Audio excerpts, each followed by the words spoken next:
প্রশাসক করেছে কিনা বলতে পারবো না, কিন্তু এখানে আমাদের মহাশয়া গিয়েছিলেন, বিডিও সাহেব গিয়েছিলেন, লালগোলার বিডিও প্রতিনিয়ত যাচ্ছেন, দেখছেন লালগোলার যে প্রশাসন আছেন, ওসি এবং তার কর্মকর্তারা প্রতিনিয়ত আসছেন, দেখছেন। হ্যাঁ, কিন্তু দেখাটাই শেষ নয়। আমি বারবার বলছি, দেখাটাই শেষ নয়।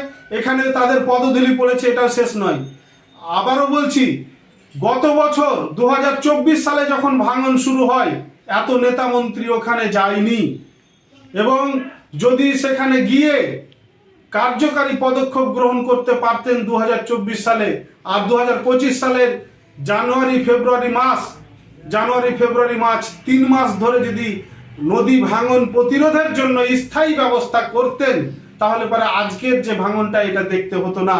অতএব বলবো, আজকে যে বিধায়করা, এমপিরা এবং প্রশাসনের লোকেরা বলছেন এটা প্রাকৃতিক দুর্যোগ, আমি বলবো এই প্রাকৃতিক দুর্যোগকে আপনারাই নিয়ে এসেছেন, এই কথাটা আমি বলতে চাই।